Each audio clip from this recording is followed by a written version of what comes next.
Boa noite a todos. Vamos começar com a nossa palestra de hoje. Essa palestra vamos falar sobre figuras de continuação de tendência. No gráfico, nós temos, na análise técnica, nós temos dois tipos de figuras. As figuras de continuação de tendência e as figuras de reversão de tendência. Hoje falaremos especificamente das figuras de continuação de tendência pela teoria de Dow, que são os triângulos, as flâmulas, as bandeiras, as cunhas. Hoje é dia 7 de junho de 2011. Eu sou o Eduardo Collor, analista técnico do Banif Invest. Toda vez que eu começo falando sobre algum tema mais específico de figuras gráficas, eu gosto de fazer uma introdução e falar um pouquinho sobre posturas, em termos de psicologia de mercado, em termos de tentar simplificar ao máximo o que é gráfico, o que significa essas figuras. Então nós vamos começar aqui com um slide que eu gosto muito, que resume o sentimento do mercado. Esse sentimento, na verdade, são três sentimentos, e são sentimentos emocionais. E por serem sentimentos emocionais, são sentimentos que nós temos que evitar. Nós não podemos, não devemos, não podemos e não fazemos parte desses sentimentos, porque esses sentimentos são sentimentos próprios da massa. Nós, como indivíduos, não nos misturamos à massa. Nós temos a massa como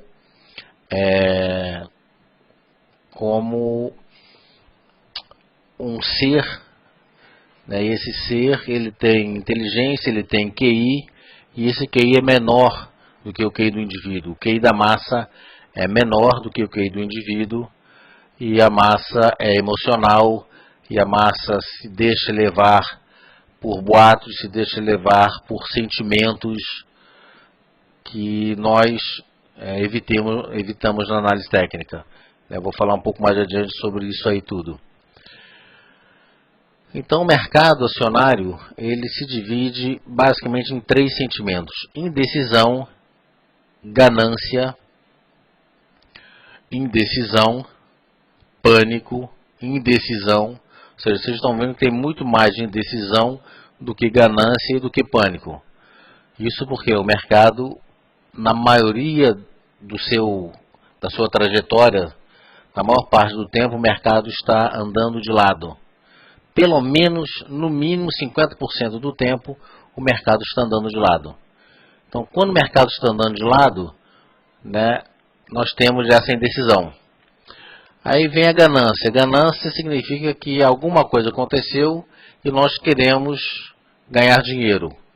Então a ganância nos faz entrar no mercado. É ela que nos motiva a entrar no mercado. Depois temos uma indecisão, o mercado subiu muito, temos uma indecisão, aí o mercado começa a realizar. Aí vem o sentimento de medo, vem o sentimento de pânico de perder o que nós ganhamos. Aí o mercado cai. Então o mercado anda de lado, sobe, anda de lado, cai, anda de lado, sobe, anda de lado, cai. Ganância significa que nós queremos ganhar dinheiro. E aqui, de uma forma bastante simples, nós mostramos as figuras, sempre didaticamente, as figuras que começam de baixo para cima.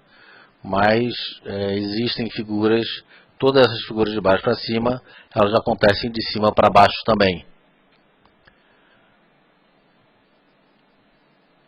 Quando nós falamos em emoção, nós falamos em ganância, falamos em indecisão, falamos em medo, pânico, E esse é o sentimento de 80% do mercado. 20% é técnica, 80% é emoção. Só que nós, como indivíduos, e nós não nos misturamos à massa, porque se nós nos misturamos à massa, nós fazemos parte da massa. E se nós fazemos parte da massa, nós ficamos cegos e não vemos o que o mercado está fazendo, o que a massa está fazendo, ou seja, o que o gráfico está fazendo. Então nós temos, né, que ser 20% de emoção e 80% de técnica, né? Nós não conseguimos ser 100% técnica, zero de emoção, porque nós somos seres emocionais. A essência do ser humano é emocional. Mas, através da análise técnica, nós podemos chegar muito próximo dessa relação 20% emoção, 80% técnica.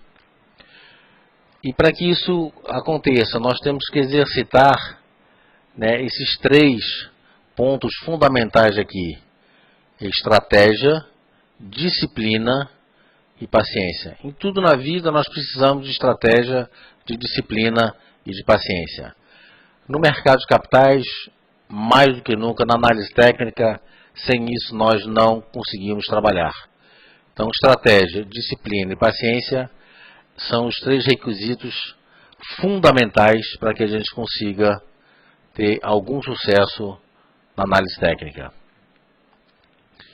E quando nós falamos em estratégia, nós falamos em planejamento.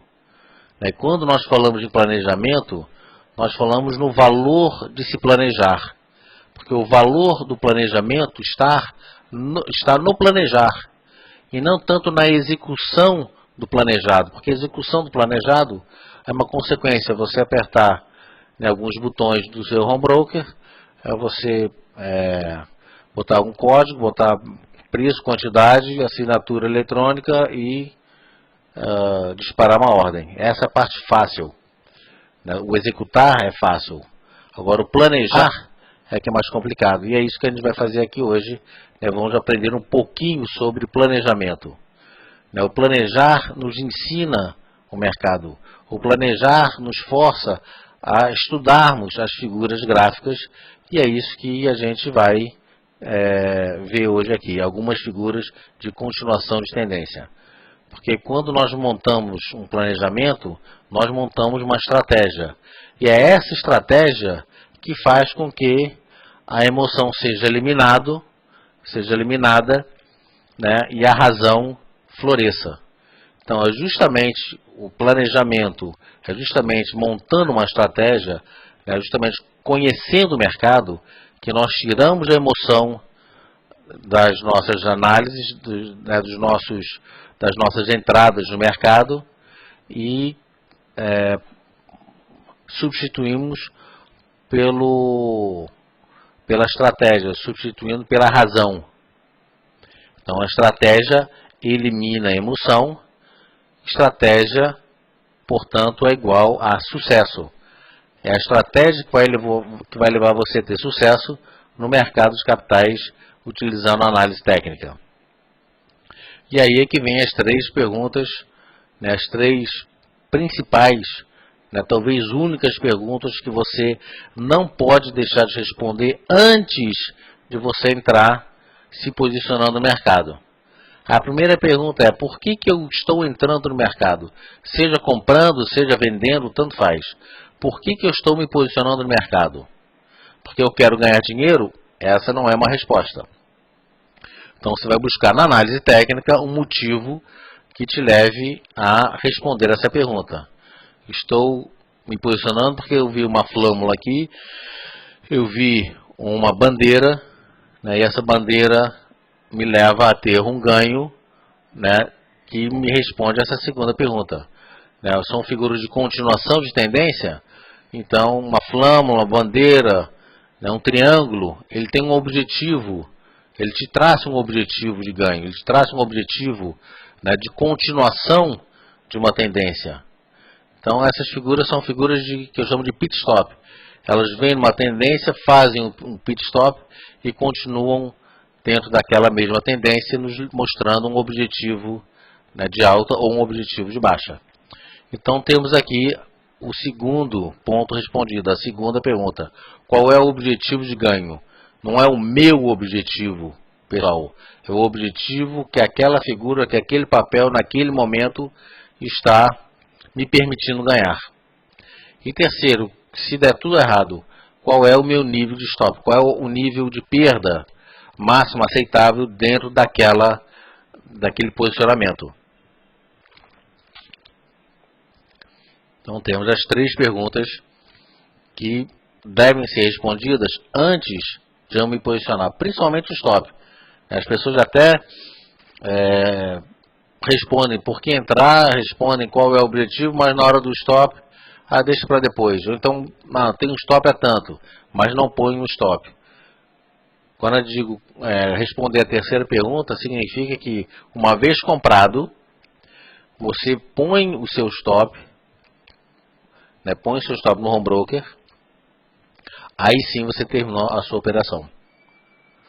A não ser em questões muito específicas, como derivativos, em termos de índice futuro, dólar futuro, foi alguns giros eventuais de opção que requer um posicionamento de muito curto prazo, você não tem como botar um stop no seu home broker. Então ele tem que ser um stop manual mesmo, ou seja, um stop onde você esteja acompanhando o mercado. Mas fora isso, o mercado à vista, não tem por que você não pôr seu stop no seu home broker, na sua posição. Tá certo? Que quando você põe esse stop, o seu emocional está zerado. A partir do momento que alguma coisa acontece contra a sua posição, ou seja, você começa a perder, você não está mais com um emocional perfeito e você começa a tentar justificar muitas vezes, não, o mercado vai melhorar, o mercado vai subir, foi só uma queda e o mercado vem para baixo, um eventual stop inicial de uns 2, 3%, se torna 5, 7, 10%. Então é isso que a gente não pode aceitar. Então planejamento significa não só a gente planejar as nossas entradas, mas planejar os nossos objetivos e planejar as nossas saídas também. Tá bom? Então o planejamento das nossas entradas e saídas são muito bem elaborados. Então nós planejamos essas entradas, planejamos essas saídas e não simplesmente entramos ou saímos. Nós nunca nos antecipamos ao mercado, nos antecipamos a uma entrada ou uma saída. Essa frase aqui é uma frase que eu gosto muito, que resume o que é análise técnica. A massa tende a repetir padrões de comportamento que podem ser reconhecidos e previstos. Previstos no sentido de determinarmos movimentos futuros dos preços. Então, quando a gente fala em previsão, a gente não fala previsão estilo jogo de tarô, jogo de cartas, jogo, sei lá, não é isso. É previsão no sentido de determinarmos movimentos futuros dos preços, seja para cima ou para baixo. Então gráfico, análise técnica, nada mais é do que padrões de comportamento repetitivos. Se esses padrões de comportamentos, se eles são repetitivos, eu posso reconhecer esses padrões. E se eu posso reconhecer esses padrões, eu tenho como determinar quais são os próximos movimentos que eles virão a fazer. Então, a análise técnica nada mais é do que padrão de comportamento repetitivo que pode ser reconhecido e previsto. Eu gosto muito de comparar a análise técnica com um GPS. Da mesma forma que o GPS nos mostra o caminho de uma cidade, aqui eu botei Paris para ser romântico, um lugar que você não conhece, e o GPS te mostra para onde você vai, eu quero sair daqui para ali, o gráfico também vai te dando o GPS, vai te dando objetivos, a gente vai ver uma figura mais adiante, onde aparece bem essa questão do GPS. Gráfico é igual a GPS, ou seja, ele te mostra figuras de continuação de tendência e te mostra figuras de reversão de tendência. Então ele vem te mostrando objetivos de alta, objetivos de baixa e objetivos de reversão de tendência. Então, se você, da mesma forma que você não questiona um GPS, você também não deve questionar o gráfico. Porque se o gráfico japonês tem aproximadamente 300 anos, né, a teoria de Dow tem mais ou menos 100 anos, né, as ondas de Helios mais ou menos 70 anos, um pouquinho mais de 80 talvez, e se fosse uma coisa que não funcionasse, a gente não estaria aqui falando agora sobre, né, sobre gráfico. Então, comprovadamente, se você pegar todos os trades que você não acreditou, e se você tivesse feito esses trades, você com certeza teria ganho, né, 70%, 80% pelo menos desses trades. Você teria tido sucesso nesses trades. A questão é que a gente desconfia. O nosso emocional não deixa que o racional tome a decisão. Tá bom? Então, figuras de continuidade ou figuras de continuação são aquelas figuras, né, de formações em que após, né, um movimento de alta ou um movimento de baixa, né, o mercado faz um pit stop, ele define uma figura e essa figura vai determinar o objetivo futuro. Tá certo? Essas figuras, essas formações de continuidade, elas obviamente que não é uma verdade absoluta, é probabilidade e estatística.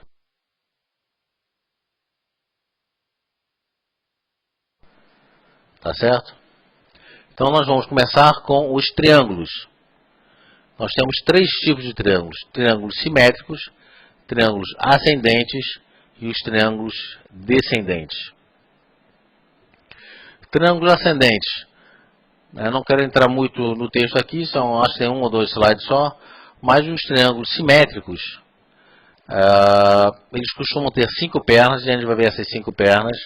Alguns pontos interessantes: o mercado vai da esquerda para a direita, caminhando dentro de uma área de indecisão, ou seja, triângulos, flâmulas, cunhas, bandeiras, o seu interior são áreas de deriva. Esse é o ponto fundamental. Todas essas figuras no seu interior têm um movimento de deriva. Um triângulo, ele costuma ter 5 pernas, pode ter 7 pernas. Vou mostrar uma figura para vocês com 7 pernas. Pode ter 7 pernas, mas eles costumam ter 5 pernas. E a quinta perna é a perna que normalmente rompe a figura. E ela rompe não em qualquer lugar, ela rompe entre 66% a 75%, né, da distância do início da formação do triângulo até o seu vértice. Vamos ver então como é que é esse negócio. Então nós temos aqui um triângulo simétrico, que é uma figura de continuação de tendência. O mercado vem derivando. Quando o mercado começa a derivar, a primeira coisa que eu faço é traçar, né, o abuso dos meus traçados. Linhas de tendência de alta, de baixo, suporte, resistência. E eu vejo que ele está começando a derivar, traço uma linha de tendência de baixo, traço uma linha de tendência de alta, né, e o volume tem um certo comportamento. O mercado vem numa tendência de alta, o volume sobe, aí ele começa a realizar, o volume cai um pouquinho, aí ele volta a subir outra vez, o volume começa a subir, aí ele começa a derivar, né, num espaço, num intervalo de preço mais curto, aí o mercado perde o parâmetro do volume. Então o volume, na verdade, é um volume descendente. E outra coisa interessante é isso daqui.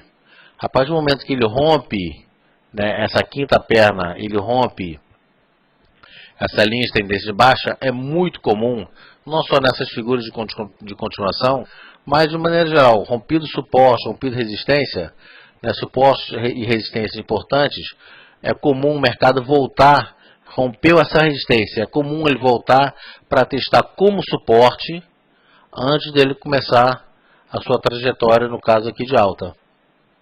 Então esse recuo aqui é muito comum. Ele sobe, testa como suporte e volta a subir.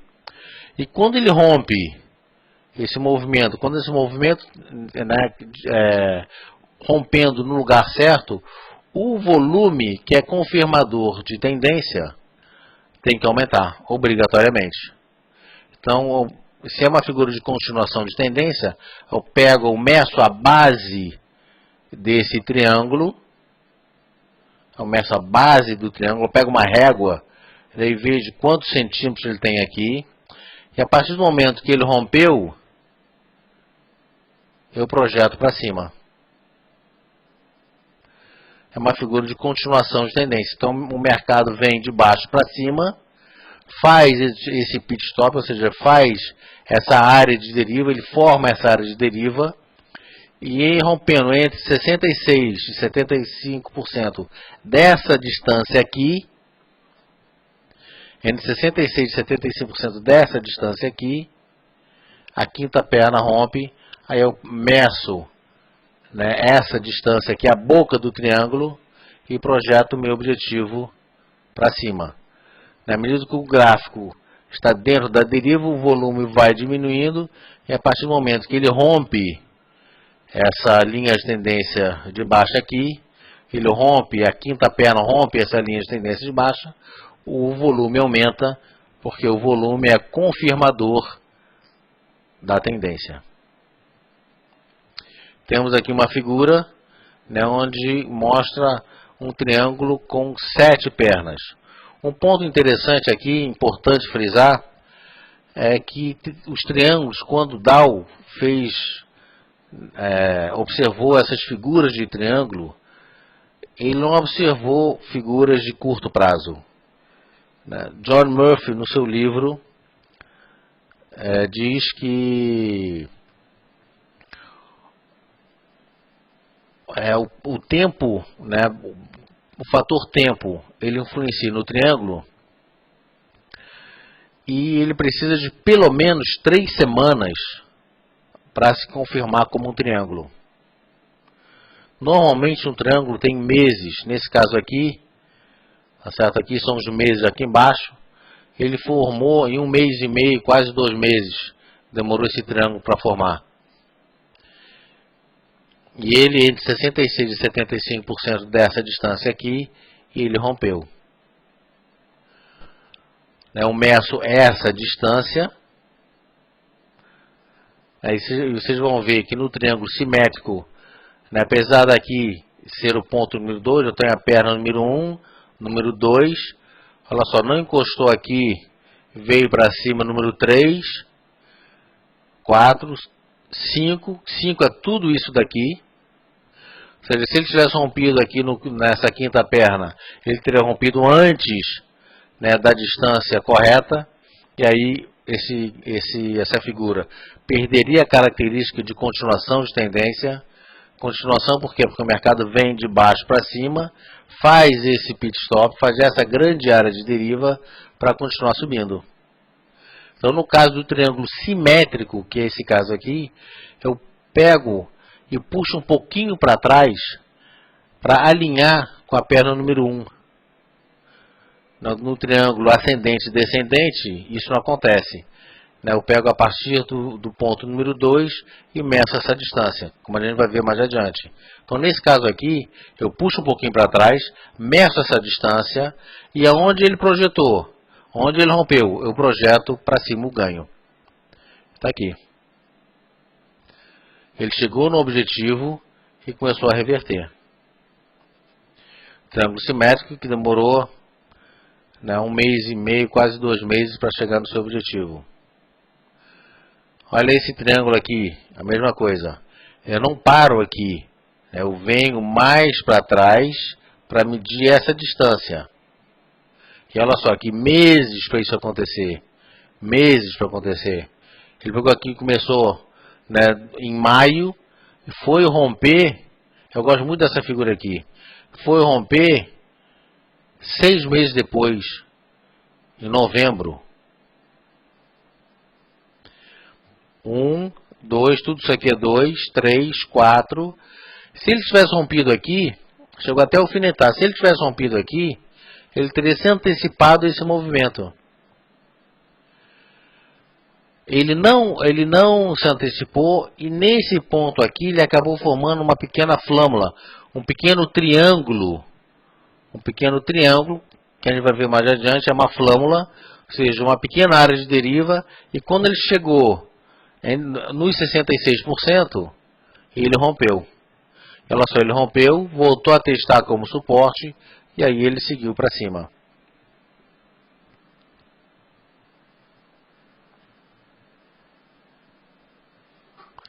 Temos uma pergunta aqui que diz, você disse que dos 3 meses, não, diz são 3 semanas. São 3 semanas, pelo menos 3 semanas, para se caracterizar como uma figura de continuação de tendência, um triângulo simétrico. Se nós estamos olhando um gráfico de 15 minutos, um gráfico de 30 segundos, um gráfico de 60, 30, 15, 60 minutos, né, eu vou pegar num triângulo pelo menos 15 candles. Porque na época de Dow ele não olhava gráficos de intraday.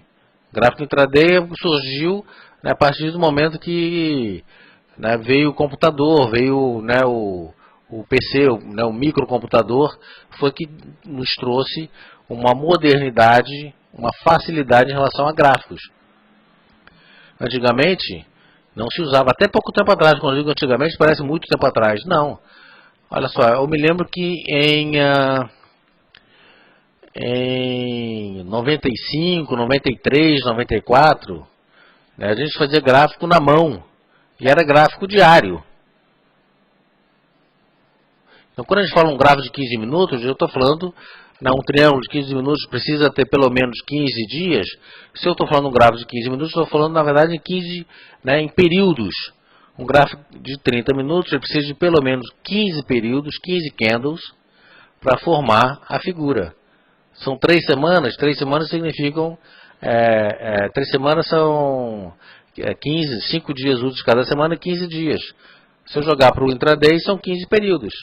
15 períodos de 5 minutos, 15 períodos de 30 minutos, 60 minutos e assim por diante. Tá certo? Muito boa pergunta essa. Vamos em frente então aqui. E aqui temos, né, um gráfico diário, onde o mercado veio, e olha só, ele puxei um pouquinho para trás, né, vinha numa tendência de alta. Se ele vier numa lateralidade, não é um triângulo simétrico. Por quê? Porque obrigatoriamente o mercado, a figura sendo de continuação de tendência,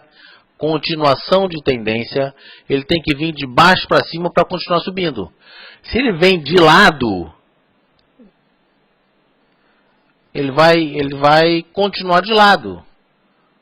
Ou seja, uma figura de continuação de tendência significa que ele vem de baixo para cima, faz essa deriva para continuar subindo. Ou seja, continua dentro de uma tendência de alta. Numa lateralidade, ele vai continuar dentro de uma lateralidade. Enfim, ele não vai seguir, né, não vai chegar no nosso objetivo. Tá certo? Então está aqui uma figura de triângulo simétrico. Isso foi agora. Esse dia aqui foi no dia 18 de fevereiro, agora desse ano. Triângulos ascendentes. Então, vocês vão ver que as figuras são muito simples. Tá certo? São 5 pernas. Eu meço essa distância aqui, entre 66% e 75%, né, do início até o final, até onde as duas linhas se encontram. Entre 66% e 75%, eu projeto para cima. Pego essa distância e jogo para cima. Tá certo? O triângulo simétrico, né, o nome já diz, ele tem uma simetria. O triângulo ascendente, né, ele tem uma linha horizontal e uma outra linha ascendente. É justamente essa linha ascendente que informa a trajetória do triângulo. O ascendente rompe para cima. O interessante nesse triângulo ascendente e no descendente é que ele raramente falha. O triângulo simétrico, estatisticamente, ele tem um nível não é um nível de acerto, mas um nível de conclusão satisfatória na casa dos 80%. O triângulo ascendente e o descendente, ele sobe para 95%. Então, os triângulos têm um potencial de ganho um pouco menor, como eu vou mostrar mais adiante, mas ele tem um nível de falha também muito menor, ou seja, um nível de acerto muito maior. Então, aqui, o triângulo ascendente, eu tenho uma linha, né, uma linha normal de resistência, uma linha horizontal e tenho uma linha de tendência de alta. Eu conto também as 5 pernas aqui, rompeu entre 66% e 75% dessa distância. É comum ele testar essa resistência como suporte para voltar a subir. Tá certo? Aqui está errado, não é aqui de baixo, é aqui desse ponto aqui e eu projeto o meu ganho para cima. Então temos aqui, eu meço essa distância aqui, né? Eu não jogo isso aqui para trás, eu meço essa distância do ponto 2 para cima, e aonde ele rompeu, eu jogo para cima. Olha só que interessante, né, que ele testou, né, essa resistência, testou como suporte e voltou a subir e chegou no objetivo de alta dele. Aqui nós temos, né, alguns meses, 1 mês completo, 2 meses, 3 meses completos, rompeu no início do 3º mês. Eu vou ficar olhando agora, toda vez que o mercado só vou ficar olhando dia a dia para saber se eu tenho um triângulo ascendente, descendente. Não, eu começo, né, do nível, né, do mercado atual, onde o ativo se encontra, e jogo para trás as figuras para ver se eu consigo enxergar nessas figuras. Por isso que é interessante a gente não ficar só no imediatismo de olhar o que está acontecendo no curtíssimo prazo, mas olhar 2, 3, 6 meses para trás, olhar o gráfico semanal, dar uma olhada no gráfico mensal. No mensal tem que olhar pelo menos uma vez por mês. O semanal tem que olhar pelo menos uma vez por semana. E obviamente no diário eu olho todo dia. Então é interessante de vez em quando fazer um estudo mais elaborado do papel, do ativo que você está estudando. Tá certo? Temos aqui então uma figura de um triângulo simétrico, onde ele rompeu entre 66% e 75%. Ele projetava, né, essa alta nos 20 e 55. Nesse dia aqui ele estava nos 19,41, a máxima desse dia, 19,41 em dezembro do ano passado. Isso aqui é um gráfico diário de Braskem, projetando os 20 e 55. Está aqui. O triângulo simétrico, ele não só chegou nos 20 e 55, mas olha só o interessante, depois que ele chegou aqui nos 20, 55, 54, enfim, ele, né, derivou durante uma semana, foi um pouquinho para cima, foi um pouquinho para baixo, enfim. Então, quando a gente responde a primeira pergunta, por que eu vou comprar um ativo? Porque eu tenho aqui um triângulo simétrico, uma figura de continuação de tendência, onde ele rompeu no lugar certo, entre 66% e 75%, né, rompendo, né, os 18 e 74, no caso aqui, é ponto de compra, e vai me dar um objetivo nos 20 e 55. Então, chegou nos 20 e 55, eu pulo fora, porque eu entrei para ganhar isso aqui, para ganhar de 18,74, né, rompendo os 8,74 e chegar nos 20,55. Chegou no 20,55, eu saio fora. Eu ganhei o meu trade, eu concluí a minha operação. Eu não posso deixar a cobiça me cegar. Quando chegou aqui nos 20,55, nesse dia aqui eu pulei fora. Ah, mas ele pode mais, ele pode menos, ganhei uma outra história. Tá certo? Eu sempre defendo, né, que você siga o planejado, tenha disciplina para seguir o que foi planejado. Tenha disciplina para seguir a sua estratégia. Se o objetivo era 20,55, então, chegando no 20,55, pula fora. Essa é a maneira que eu vejo, que eu ensino e que eu recomendo. Ah, depois montou uma outra coisa, montou aqui, por exemplo, uma flâmula que pode subir. Aí é uma outra história. É o tal do GPS, né? Ele chegou no primeiro objetivo, chegou. Pula fora. Ah, mais. Nesse mercado não tem mais. Tá certo? Então a disciplina é, chegou no objetivo, você põe seu lucro no bolso. Triângulos descendentes. É muito parecido com o triângulo ascendente, só que ele é de cima para baixo. Eu tenho também uma linha horizontal e tenho uma outra descendente, ou seja, uma linha de tendência de baixa, onde ele me informa a trajetória descendente da figura. Essa também, como o triângulo ascendente, ela tem um nível de acerto muito grande. No caso, um nível de conclusão, né, muito alto, chegando nos seus objetivos. Então tem aqui uma linha de suporte e uma linha de tendência de baixa. Da mesma forma, eu meço desse ponto aqui e não desse. Eu meço desse ponto aqui para baixo e projeto meu ganho para baixo. Uma outra forma de você traçar isso, chegar no objetivo, é você traçar uma linha paralela a essa linha de tendência de baixa ou na linha de tendência de alta, se for o mercado ascendente. O que acaba acontecendo é que as pessoas acabam, né, pegando essa linha aqui e jogam um pouquinho para cima, para baixo. Às vezes não fica exatamente numa paralela. E com isso, elas não têm um objetivo preciso do objetivo a ser alcançado. Então temos aqui, vinha numa tendência de baixa, o mercado sobe, né, meses para concluir, né, perna número 1, perna número 2, né, perna número 3, essa figura eu botei aqui de propósito, uma figura que eu uso para exercício nos cursos de análise técnica que eu ministro. Aí eu pergunto para vocês, essa figura é de fato uma figura de continuação de tendência? Ou seja, essa figura é de fato um triângulo descendente? Sim ou não? O que vocês acham? É uma figura de continuação de tendência ou não é?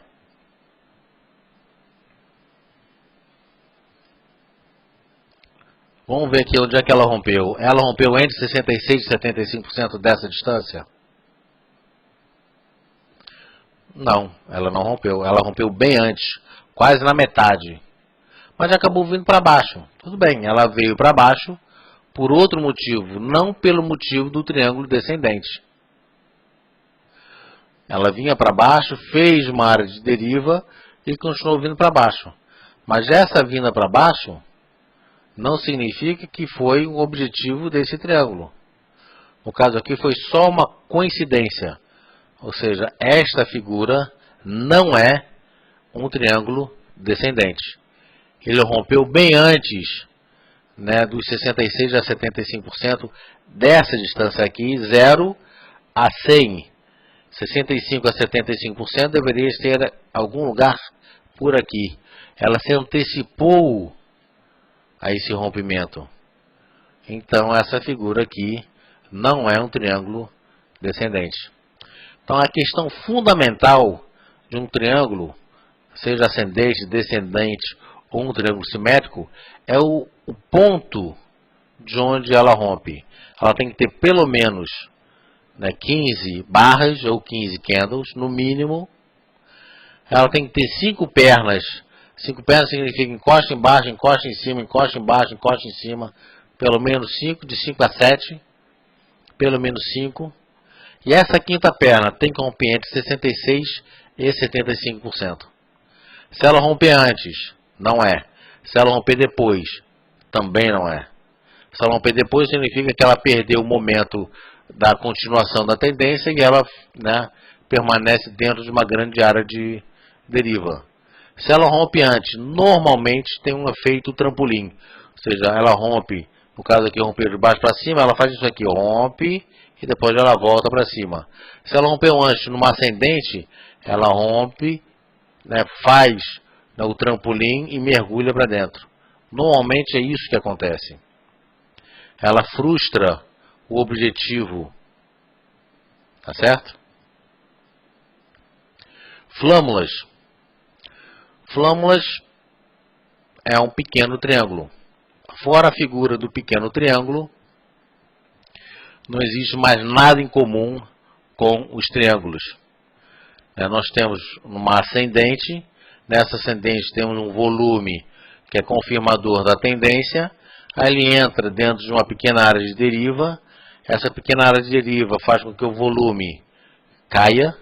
E quando ele rompe a figura, o volume aumenta também, porque o volume é confirmador da tendência. Seja de baixo para cima, seja de cima para baixo. Aí eu pego essa distância, ou seja, essa distância é desde o início do movimento.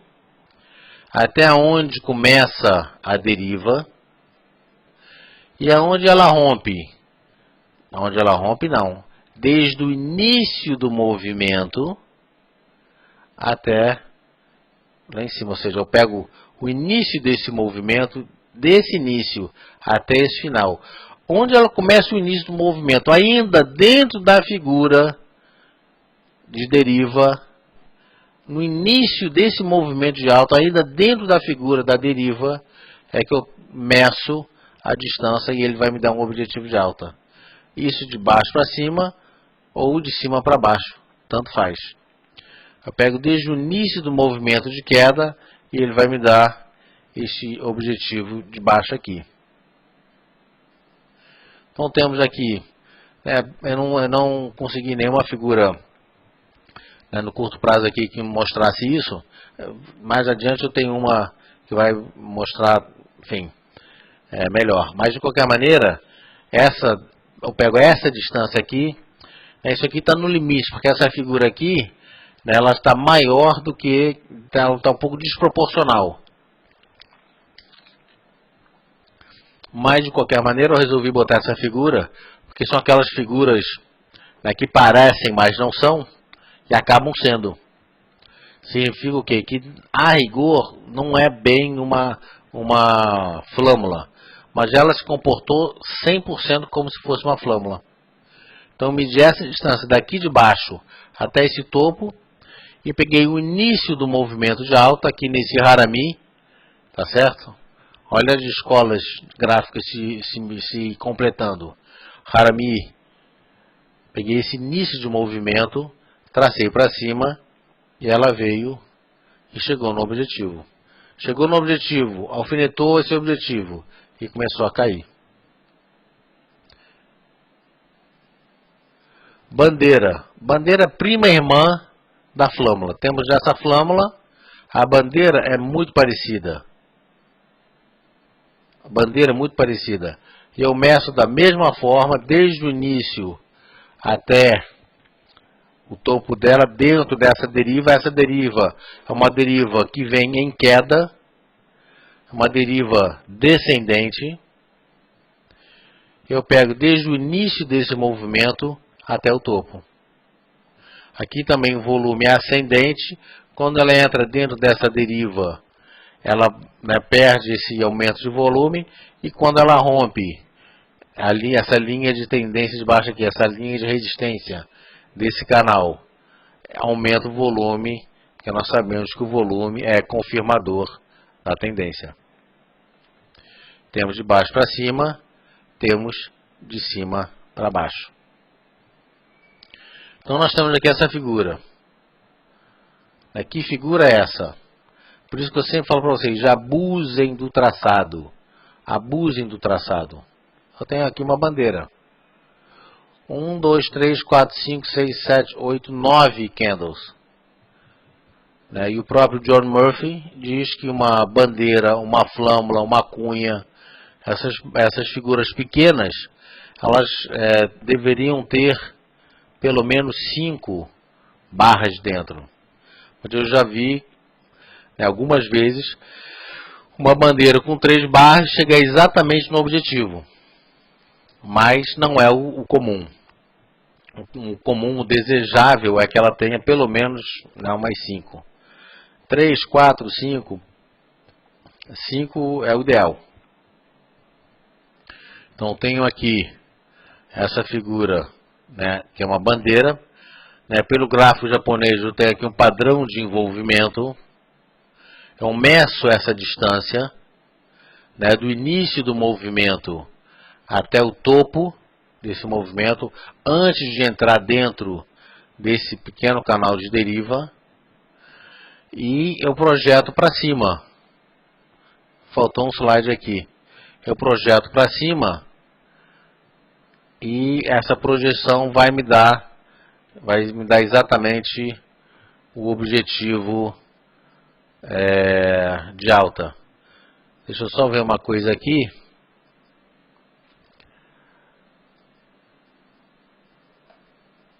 Eu tracei, só um instantinho, que eu vou ver se eu consigo fazer uma coisa aqui.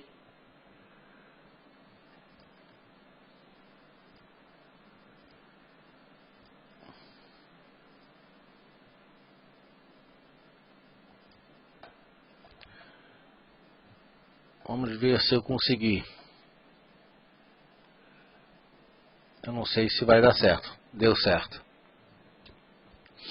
Então tá aqui. Eu tracei, né, do início ao final, ou seja, o movimento inteiro. Tracei do início, joguei para cima, né, ele chegou no objetivo. Passou, beleza, passou depois. Mas olha só que ele vinha no movimento, né, mais tranquilo, depois começou a derivar aqui, enfim. Aqui eu tenho uma estrela cadente com uma figura de reversão. Depois eu não vi se o papel subiu ou caiu. Mas chegou no meu objetivo.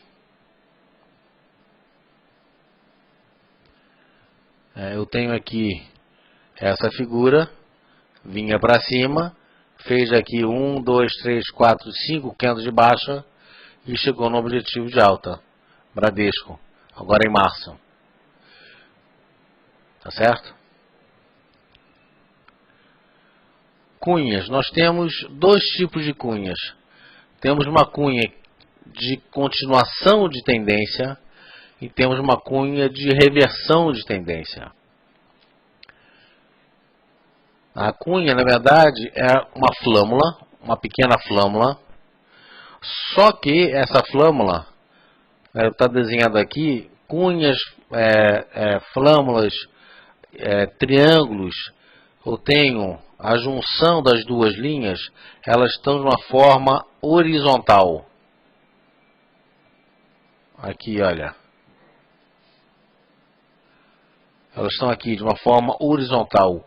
Uma cunha, ela não está apontando, né, de uma forma horizontal. Ela está apontando ou para baixo ou para cima. Isso faz uma grande diferença. Porque se ela aponta para baixo ou para cima, ela não é flâmula, ela é uma cunha. Então, apontando para baixo ou para cima. No caso, se ela aponta para baixo, é uma cunha de continuação da alta. O mercado sobe, apontou para baixo, vai subir. Ou o mercado está vindo de baixo, apontou para cima, vai continuar caindo. Eu pego, eu meço a distância entre, esse ponto aqui, na junção das duas linhas, e meço a distância onde começou a figura, e aonde ela rompe, eu projeto para cima. No caso aqui é a mesma coisa. Uma flâmula de continuação de tendência de baixa, onde as duas linhas juntaram, eu meço, e meço o início do movimento dela. O início dessa deriva. Meço esse início. Aonde ela romper, é onde eu vou traçar o objetivo de queda. Então temos aqui uma cunha de continuação de tendência. O mercado vem para baixo. Eu medi essa distância daqui até aqui. Ela rompeu para baixo. Eu tracei o objetivo. Ela chegou no objetivo. O objetivo era aqui e ela chegou no objetivo de queda. Então isso aqui é uma cunha de continuação de tendência. Ela vem contra a tendência, mostrando que ela vai continuar a tendência. Diferente, por exemplo, desta cunha aqui, que é uma cunha de reversão de tendência. Ela mostra, isso aqui normalmente é uma pegadinha. As pessoas acham, não, ela está apontando para baixo, ela vai continuar a cair. Não. Ela está apontando na direção da tendência, significa que ela vai reverter a tendência. Então nós temos aqui, se lembra do GPS? Nós temos aqui uma flâmula, eu pego essa distância aqui, pego uma régua, meço essa distância aqui e jogo para o início desse movimento. O início desse movimento está aqui. O final desse movimento, ela formou uma bandeira. Eu pego esse movimento aqui, no início desse movimento de alta, eu projeto, ela formou a cunha de reversão de tendência, porque ela está apontando para cima. Então, quando eu digo que o mercado funciona como um GPS, é nesse sentido aqui. Eu tenho um triângulo, né? Esse triângulo é uma figura, desculpa, esse retângulo, né? Esse canal de deriva, eu meço a distância do suporte e da resistência, rompeu para cima, eu duplico, ou seja, eu pego essa distância e jogo para cima, ele vai me dar uma distância aqui em cima. Nesse caso aqui, ele não chegou no objetivo, o objetivo está exatamente onde está essa flâmula, né, e eu montei exatamente para não perder o objetivo, por isso que eu sei que o objetivo é aqui.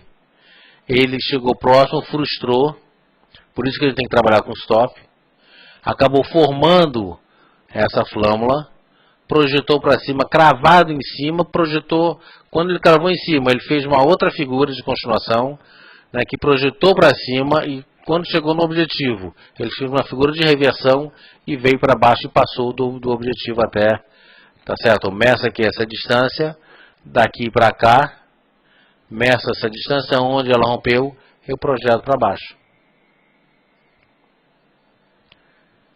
Tá certo?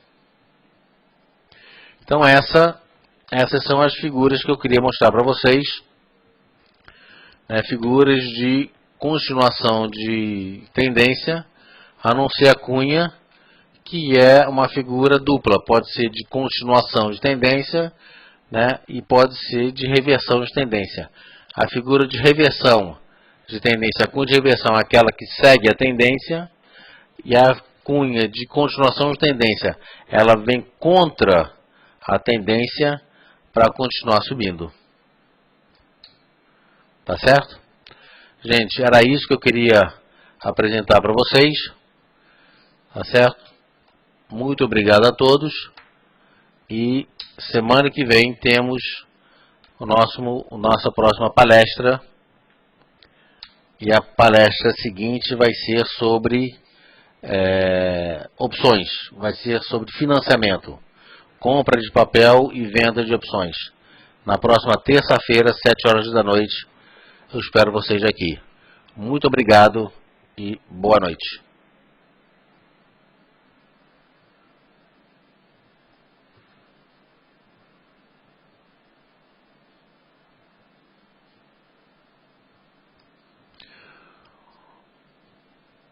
Temos aqui uma pergunta.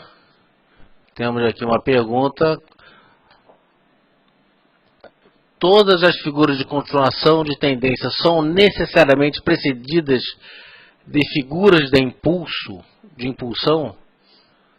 Na verdade, o que você queira dizer é, não sei se você está perguntando, né? Na verdade, o que eu acho que você quer perguntar é o seguinte: todas as figuras de continuação de tendência, obrigatoriamente, elas são precedidas de um movimento ascendente ou descendente.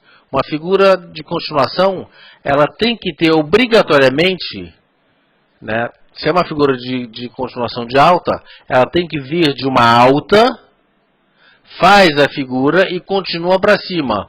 Ou se o mercado vem numa queda, ela faz a figura e continua caindo.